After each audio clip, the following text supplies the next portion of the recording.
Queridos irmãos e irmãs aqui da fraternidade, que possamos permanecer neste clima de paz, de serenidade e de harmonia, e que as reflexões que faremos aqui nesta noite possam de fato suscitarem mais reflexões para o nosso aprimoramento e o nosso progresso moral, aproveitando melhor esta. Gostaríamos de focalizar sobre essa temática do perdão das ofensas a partir do relato de alguns casos reais, por meio dos quais nós poderemos pensar um pouco quais são os esclarecimentos que a doutrina espírita nos apresenta ante a esse convite: perdoai as ofensas daqueles que nos lesaram. Então gostaríamos de começar com o primeiro caso, dentre tantos lindos casos de Chico Xavier. Este é um que nos toca muito. Como sabemos, o grande médium brasileiro tinha uma sensibilidade ímpar, não só para com as pessoas, mas também para com os animais. Ele gostava muito de criar cachorros. Ao longo da sua existência, cuidou de vários, mas tinha um que chamava a atenção. Era um cachorro deficiente, que lhe dava muito trabalho. Mas isso para o Chico não era nada, porque ele realmente amava aquele cachorro como amava a todos os outros. Então, todos os dias, quando ele chegava, já de madrugada, do centro espírita, a primeira coisa que ele fazia quando ele chegava à sua casa era ir olhar como é que estava a situação do seu cachorrinho. Dava comida, dava água, tentava colocar algumas coisas em ordem, que ele dava um certo trabalho. E assim ia se passando o tempo. Todas as vezes que chegava da casa espírita, ele ia lá dar uma atenção para o seu cachorro. Só que a sua irmã não estava muito satisfeita com essa situação, porque ela ficava olhando assim para o Chico e dizia: mas o Chico está trabalhando demais, já chega tarde da casa espírita e ainda vai ter de cuidar desse cachorro. Esse cachorro está tomando muito tempo do Chico. Preciso pensar em alguma estratégia, pensar em alguma coisa para tentar aliviar esse trabalho todo do Chico. E aí a irmã dele ficava pensando o que ela poderia fazer para ajudar o Chico. E aí veio uma ideia: eu vou envenenar esse cachorro, porque se eu o envenenar, ele vai parar de dar trabalho para o Chico, né? O Chico vai poder chegar da casa espírita, não vai ter mais esse trabalho de cuidar desse cachorro. O Chico nem tem dinheiro, tem que ficar comprando comida para esse cachorro, e o cachorro já está deficiente mesmo, ele não vai ter problema não, eu vou fazer um grande bem ao Chico. E eis que certa feita, quando o Chico estava voltando da casa espírita, como de costume, abriu a porta do quarto para ver como é que estava o seu cachorrinho, e aí ele percebeu que o cachorro já estava definhando assim, parecia que estava esperando o Chico chegar. O cachorro olhou com aquele olhar terno, demoradamente para o seu dono, aquele olhar assim de gratidão, como se quisesse dizer que estava muito grato ao Chico por todo aquele cuidado, por todo aquele carinho que o Chico demonstrou para com ele ao longo daquele momento que ficou na casa do Chico. Depois fez um movimento com o rabinho e morreu. E o Chico sofreu muito. Enterrou lá o cachorro no quintal da casa dele. E quando descobriu que tinha sido a sua irmã que havia envenenado o seu cachorro, muitas mágoas ficaram guardadas no seu coração com o passar dos dias. E aí Emmanuel, seu mentor, percebendo aquela situação, Chico muito triste, aquela mágoa lá no coração o chamou a atenção. Chico, essas mágoas estão atrapalhando aí. Os benfeitores estão sentindo dificuldades de se sintonizarem com você porque você está muito triste. E aí Chico olhou para o seu mentor e disse: eu sei, Emmanuel, eu sei que eu tenho estado muito triste. Eu não consigo esquecer o que aconteceu com o meu cachorro. Eu gostava tanto do meu cachorro e a minha irmã foi lá e envenenou. Mas eu sei que eu preciso superar essa dor que eu estou sentindo. O que eu faço, Emmanuel? O que eu faço para superar essas mágoas? E aí o mentor olhou para o Chico e disse: Chico, você precisa dar uma grande alegria para sua irmã. Aí o Chico olhou assim, assustado, assim. Uma grande alegria para minha irmã? Emmanuel, foi ela que envenenou meu cachorro, lembra? Emmanuel se dirige novamente ao Chico e lhe diz: esta receita não é minha, Chico. Jesus é quem deu essa receita. Fazei o bem àqueles que vos fazem o mal. Leia o Evangelho. Aí Chico, como era muito obediente, entendeu a lição e disse: tá certo, Emmanuel, eu vou descobrir o que é que a minha irmã está precisando, o que ela está querendo ganhar. E aí o Chico descobriu que a irmã gostaria de ganhar uma máquina de costura. Tadinho, o Chico ganhava um salário muito modesto e a máquina de costura um preço aquém do que ele poderia. Comprou a máquina, dividiu em não sei quantas prestações, mas comprou. E aí quando chegou o dia de entregar a máquina à sua irmã, quando ele ia se aproximando da casa, a irmã nem esperou que ele chegasse até a porta, saiu correndo, feliz, alegre, e o abraçou com muita amorosidade, agradecida. Mas Chico, olha, eu estou tão feliz, eu estava realmente precisando dessa máquina de costura e você foi e comprou. E aí Emmanuel disse que quando ela abraça o Chico com aquela amorosidade, com aquela sinceridade, uma luz intensa sai dela e envolve o Chico da cabeça aos pés. E aquelas mágoas que estavam aquelas mágoas tinham formado uma sombra no coração do Chico. E diz Emmanuel que depois daquele abraço, aquela sombra que envolvia o coração do Chico, aquela tristeza que estava complicando a sua existência naquele momento, se foram. Porque a irmã dele não tinha a intenção de fazer um mal. Ela queria ajudar o Chico. O problema é que ela escolheu uma estratégia para ajudar que não foi muito interessante, que foi envenenar o cachorro dele. Mas é quando ela deu aquele abraço e quando ele comprou aquela máquina também, foram escolhas feitas com o coração. Esse caso nos é bastante significativo para a gente pensar um pouco sobre o processo do perdão. Vamos imaginar se nós estivéssemos na condição do Chico. Vamos imaginar se alguém, um parente nosso, ou alguém que não seja tão próximo, fizesse algo semelhante, envenenasse o nosso cachorro, o nosso gatinho, ou pegasse alguma coisa que tem um valor sentimental muito grande e desse para outra pessoa sem a nossa permissão.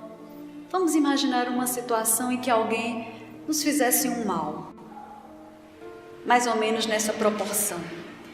como que nós reagiríamos?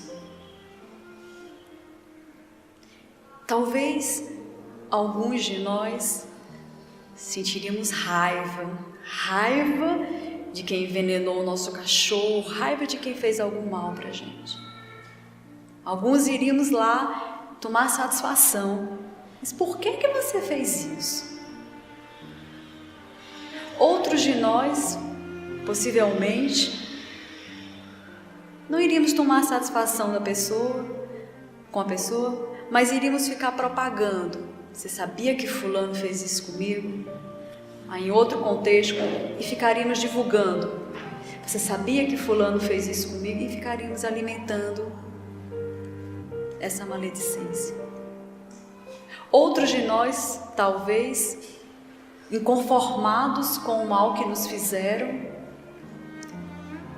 traçaríamos um plano de vingança. Me fez esse mal? Tá certo. Então, espere que vai ter o troco, vai ter alguma coisa de retorno. O Chico não estava nessas faixas vibratórias. O Chico estava mais elevado.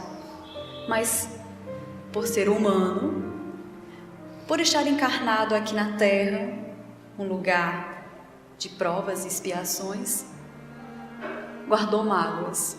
Não sentiu raiva, não sentiu ódio, não pensou em se vingar da irmã, não ficou contando para todo mundo que a irmã havia envenenado o cachorro dele, mas guardou aquela mágoa. Guardou aquela mágoa. Esse exemplo de Chico é muito significativo porque nos mostra essa nossa condição de humanos. Se estamos aqui encarnados, todos nós estamos passíveis de, em algum momento, guardar mágoas, guardar ressentimentos, ou sentirmos raiva, ódio.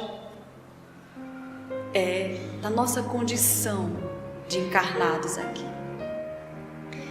Entretanto, ainda que estejamos passíveis de guardar essas emoções, nós precisamos nos lembrar o que acontece do ponto de vista espiritual quando nós estamos com essa tristeza profunda, com esse sentimento, essa raiva ou essas mágoas.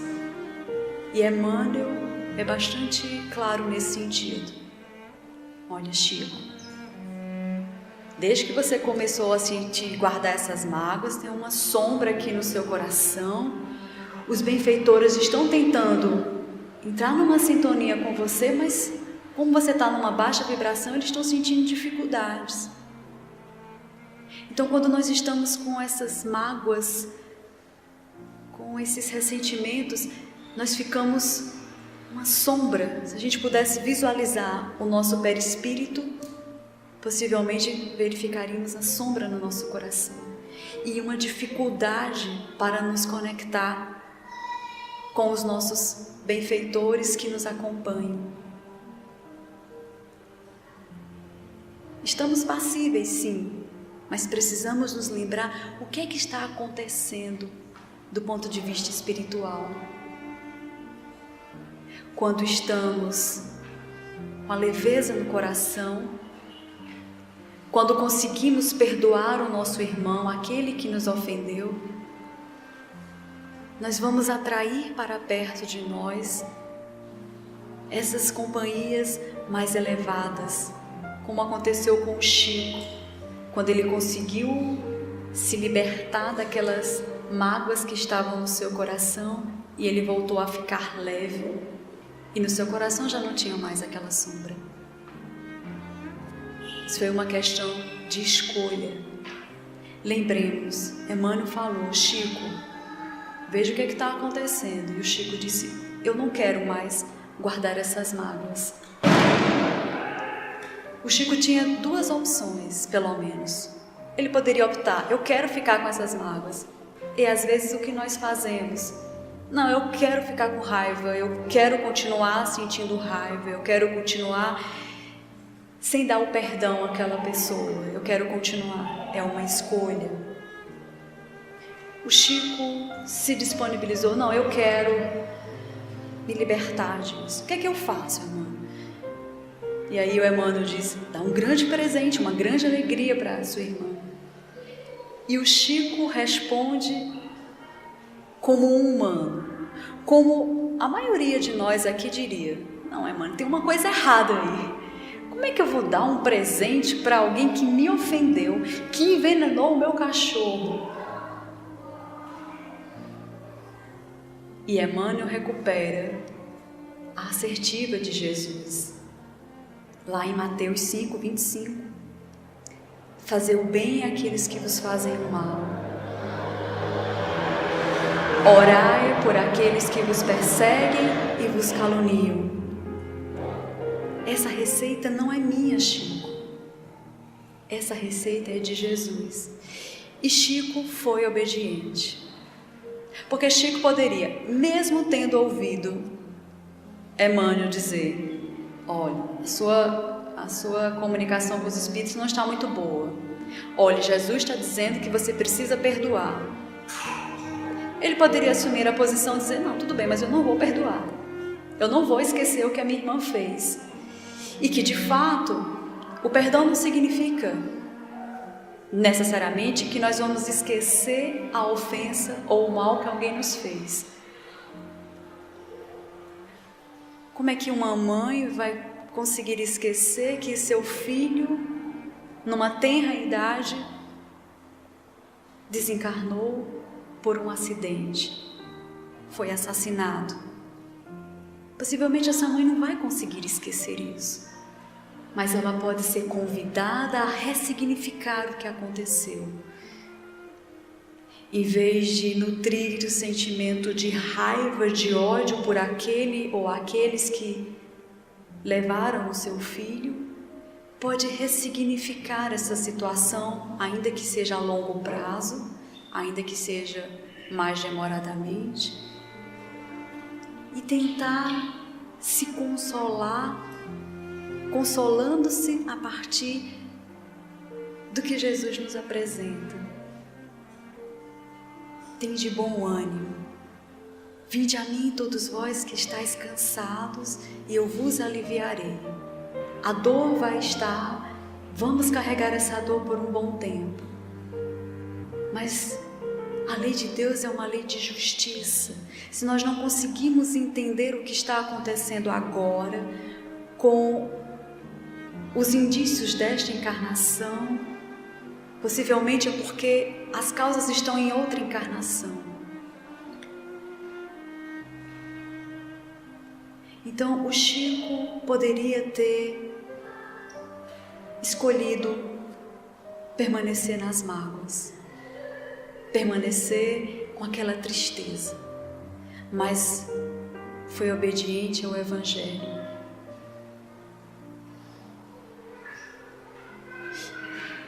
E o mais bonito é o que aconteceu depois que ele foi obediente.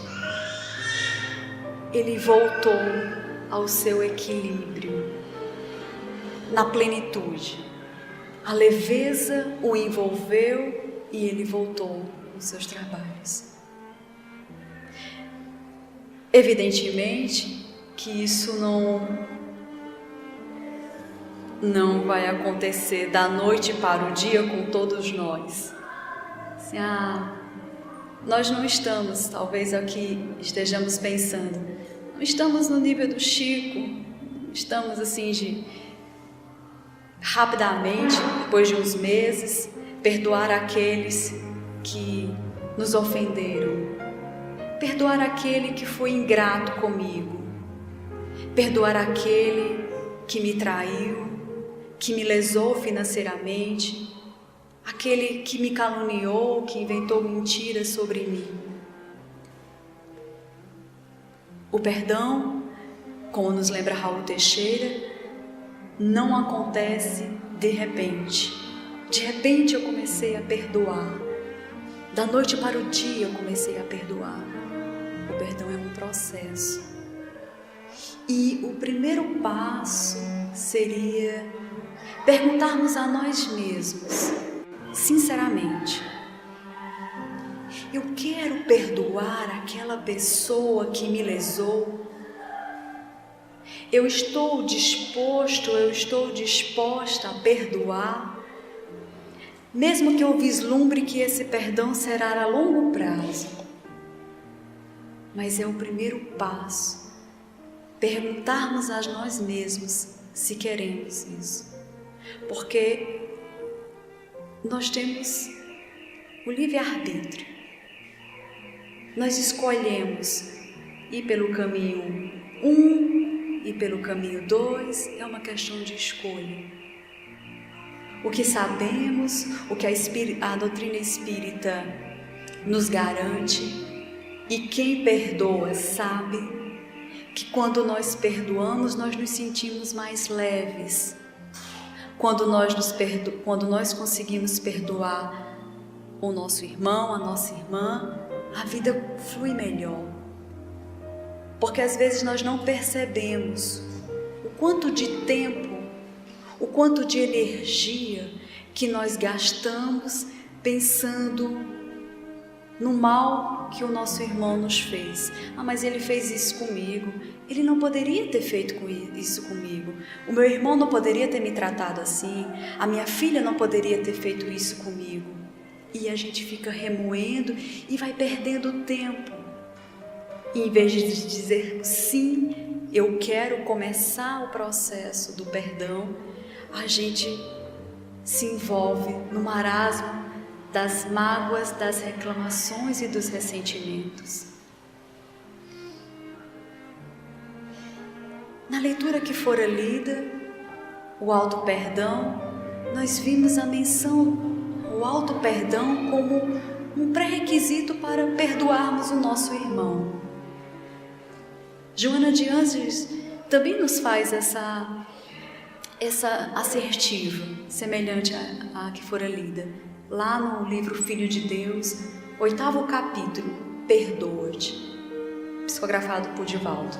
Ela vai nos dizer: reconhece os teus limites, reconheça que ainda estás em processo de transformação, de progresso moral. Reconheça e perdoa-te. Aqueles que conseguem perdoar a si mesmos, de uma forma geral, têm mais facilidades para perdoar o irmão, porque consegue se perceber como frágil, consegue se perceber como sujeito a falhar. Todos nós estamos sujeitos a errar e erramos. Então, se nós estamos sujeitos a errar e erramos, o nosso irmão também está.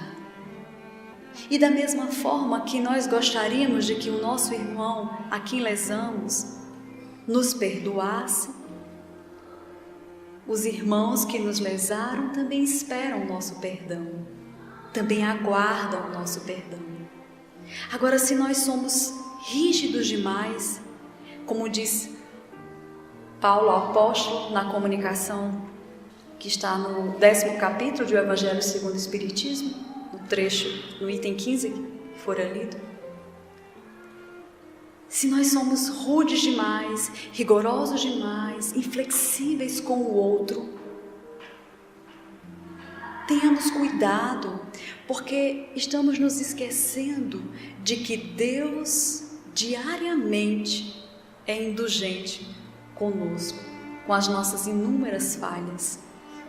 Então, se Deus é indulgente conosco, se nós queremos que Deus nos perdoe, nós precisamos perdoar os nossos irmãos e primeiro perdoar a nós mesmos.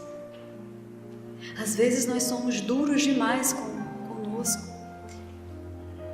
Há casos em que nós não conseguimos esquecer os nossos equívocos, as nossas falhas, e ficamos num processo, num círculo vicioso. Às vezes são relacionamentos que se acabam porque um dos companheiros era muito ciumento, era um ciúme excessivo, um perfil controlador, um perfil de grande manipulação. E aí o relacionamento se acabou e aquele que tinha um perfil de ciumento, de controlador, não consegue se perdoar. Não. Tinha um relacionamento tão bonito, tudo fluía bem, mas eu fui muito ciumento e por conta disso eu perdi aquela oportunidade. E aí não consegue sair daquele círculo, não consegue se perdoar, não consegue perceber aquele erro, aquele equívoco como uma oportunidade para recomeçar, como fora lido há pouco. O auto-perdão como uma oportunidade para recomeçarmos. Vamos recomeçarmos. Não é porque falhamos que não tem mais jeito, que tudo acabou e que agora eu preciso me conformar. Não. Todos os dias nós temos a oportunidade, a dádiva de recomeçar, de olhar para aquilo que fizemos de equivocado como uma oportunidade de aprender. O que eu posso aprender com essa situação? O que eu posso aprender e agora recomeçar? Evidentemente que quando nós lesamos a lei de Deus, nós vamos precisar reparar. Não estamos ilesos, assim. Nós vamos nos arrepender do que fizemos de mal a nós mesmos e aos nossos irmãos. Vamos reparar. Mas, como nos lembra Allan Kardec, no 5º capítulo do Evangelho segundo o Espiritismo, a lei de Deus é a lei de justiça. Deus quer que nós progridamos moralmente. Ele é soberanamente justo e bom. Então, se nós fizermos escolhas equivocadas, se cometermos erros, tudo isso vai gerar consequências. Então nós vamos precisar reparar esses erros, nesta existência ou nas próximas. Não estamos isentos disso. Mas a depender das escolhas que nós formos fazendo, nós podemos aliviar esse débito.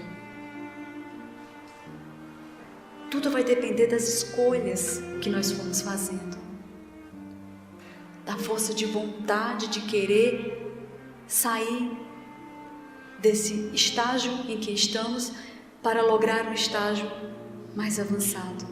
Mas o primeiro passo é ter compaixão de nós mesmos, o auto-perdão, reconhecer a nossa fragilidade, reconhecer se nós estamos encarnados aqui, é porque aqui, como diz Joana de Ângeles, é uma grande escola.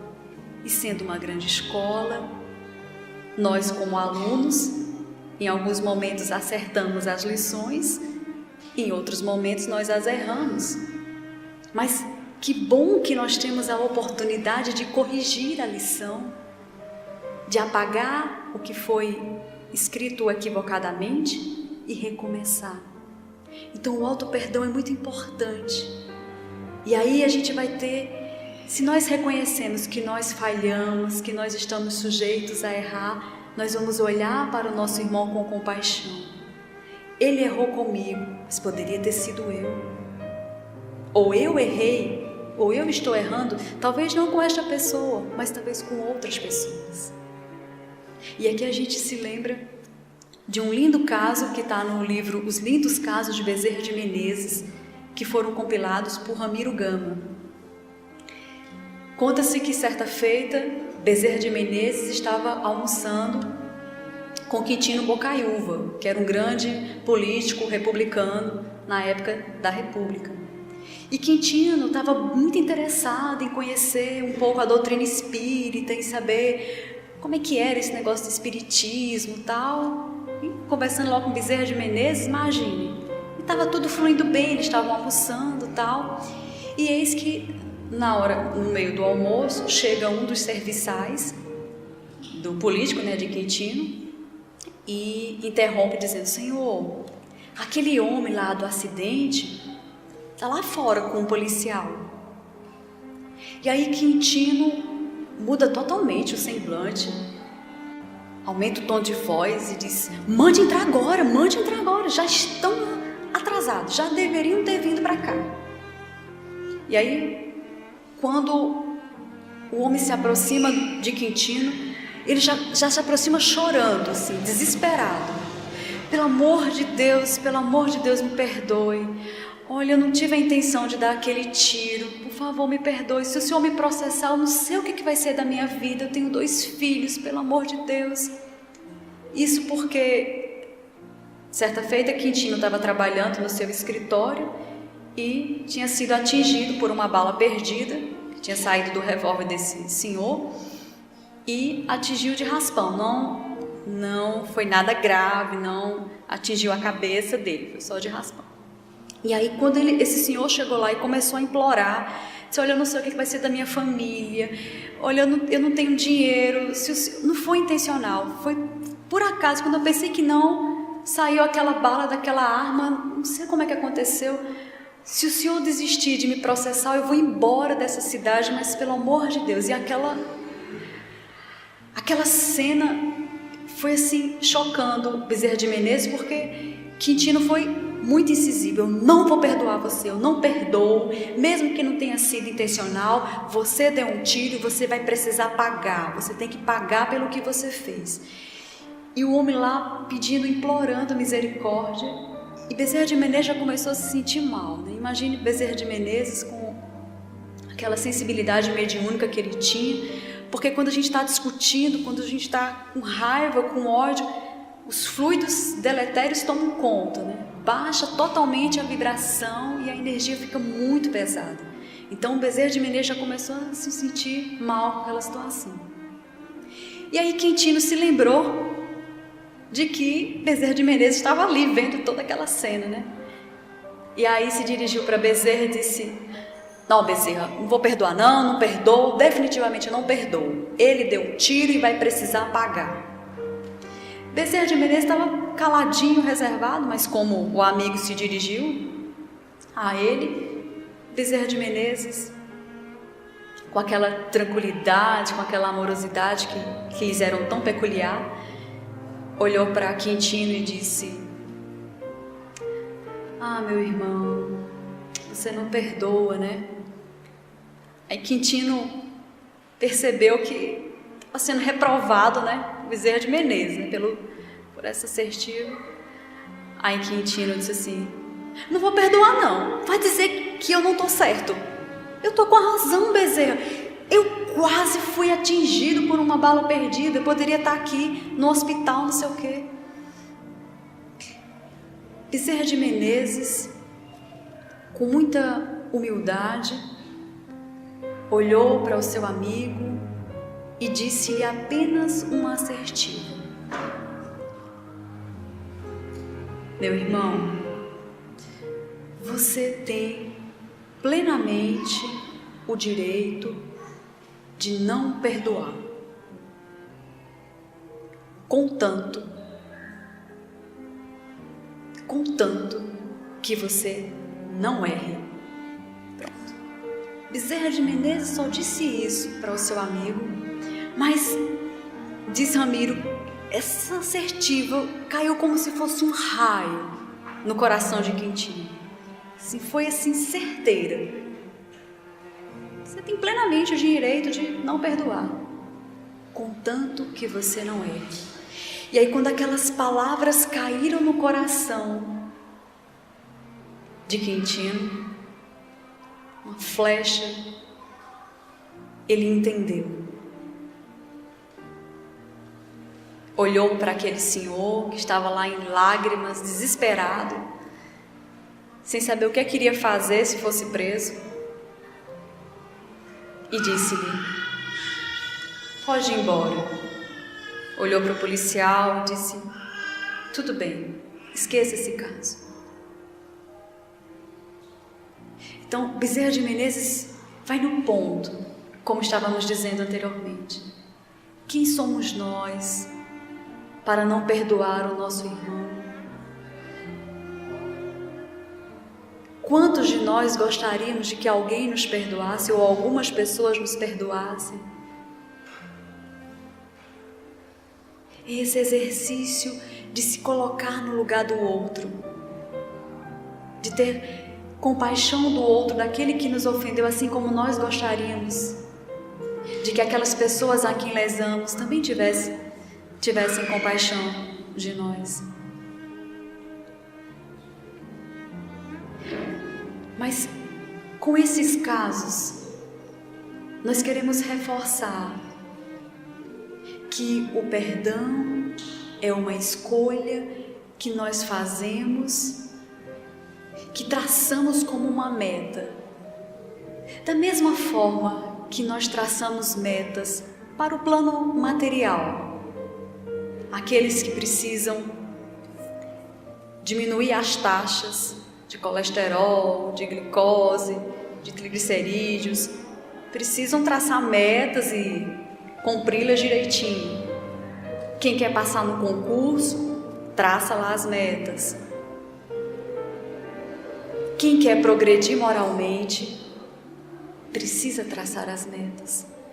Se nós queremos de fato voltarmos para o plano espiritual, para a nossa casa verdadeira, para o nosso lar verdadeiro, melhores do que chegamos aqui, cabe-nos fazer um programa. O que eu preciso fazer para conseguir melhorar do ponto de vista da minha dimensão espiritual? E se a gente pensar no perdão, se a gente for pensar agora naquelas pessoas ou em uma pessoa que nos magoou, é um pai, é uma mãe, é um filho, é uma filha, é um vizinho, é um amigo, é alguém do trabalho, não sabemos. Pensemos naquela pessoa que nos fez algum mal, que pode ter sido um mal de baixa intensidade ou até um mal de maior intensidade. E aí a gente volta para aquela pergunta que mencionamos no início. Eu quero perdoar essa pessoa? Porque se eu quero perdoar essa pessoa, então eu vou começar a traçar metas. Mas essa pessoa me fez muito mal, eu não consigo nem olhar para a cara dessa pessoa. Mas você quer perdoar? Nós queremos perdoar essa pessoa? Queremos perdoá-la. Então como é que a gente faz? Vamos seguir uma orientação dada por Jesus. Vamos começar orando por esta pessoa. Porque a oração vai ser aquela coisa reservada. Estou dirigindo-me a Jesus, pedindo forças para começar a conseguir liberar as mágoas que eu estou guardando, ou a raiva que eu estou sentindo. E a gente, quando começa a orar com o coração, com a disposição para de fato conseguir chegar à meta, que é o perdão, que é mais lá na frente conseguir cumprimentar a pessoa que nos fez mal. Mas para a gente chegar a esse nível, se está difícil, vamos começar pela oração. Orar por aquela pessoa. Pedir a Deus forças para não revidar, para não ficar alimentando o mal. Pedir forças para conseguir perdoar, para conseguir continuar a caminhada mais leves. Voltarmos ao plano espiritual mais leves, sem essa pendência. Porque se nós não perdoarmos, que é uma escolha, os espíritos respeitam as nossas escolhas, mas estão torcendo para que façamos as melhores escolhas. Então, se a gente escolhe não perdoar, a gente vai levar isso para o outro plano, porque não é porque a gente vai desencarnar que seremos outras pessoas no plano espiritual. Nós vamos desencarnar e vamos levar tudo conosco, as conquistas e os débitos.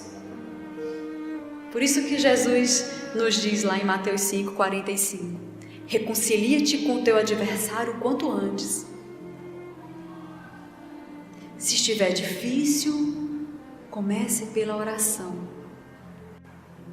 Quando nós oramos com o coração, nós atraímos para perto de nós os espíritos elevados que estão vibrando para que nós consigamos superar essas mágoas, esses ressentimentos.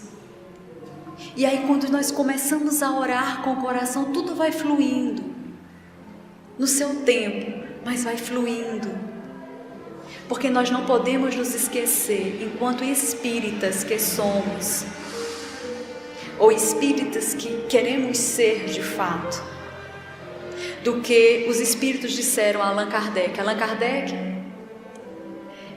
na questão 465 do Livro dos Espíritos, pergunta: os espíritos nos influenciam? E aí os espíritos respondem: muito mais do que imaginais. Frequentemente eles vos dirigem. Não nos esqueçamos disso. Os espíritos nos influenciam muito mais do que imaginamos. Muito mais. Isso são tantos os espíritos elevados que, quando percebem a nossa disposição de domar as nossas más tendências, de domar as nossas más inclinações, nos auxiliam.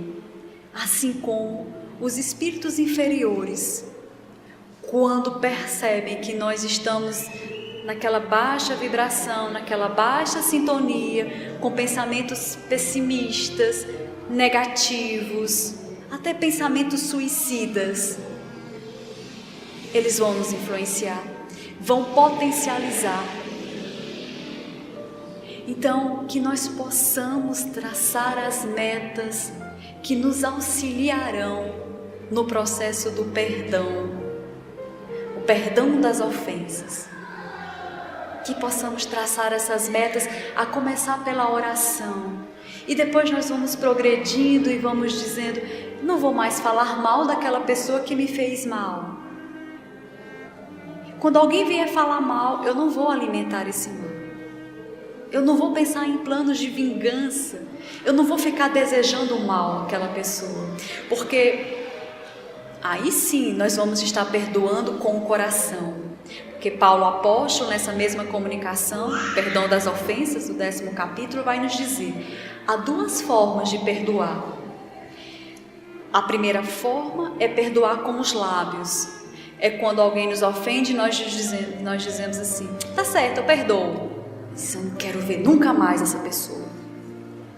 Eu perdoo, tá certo, eu vou perdoar, tudo bem, mas você fique lá na sua casa, eu fico aqui. Esse é o perdão dos lábios, como diz Paulo. O perdão com o coração é aquele que nós conseguimos ressignificar o que aconteceu. É aquele que nós conseguimos superar. Olhar para aquele acontecimento como uma oportunidade de aprendizado. Poderia ter sido eu, o ofensor, a ofensora. Por isso que Paulo vai nos dizer: o perdão é para as grandes almas. Não é um passe de mágica, é um processo. Mas precisamos nos perguntar sinceramente, com o coração: eu estou disposto a começar esse processo? Que essa pergunta possa ficar no nosso coração, que nós possamos estar atentos, desenvolvermos a empatia mesmo pelo outro. O outro errou para conosco, mas será que nós não estamos errando também para com o outro? Que possamos levar esta reflexão para casa, que possamos nos abrir para o auto-perdão, perdoar a nós mesmos e perdoar aqueles que nos lesaram. Muita paz para todos e para todas.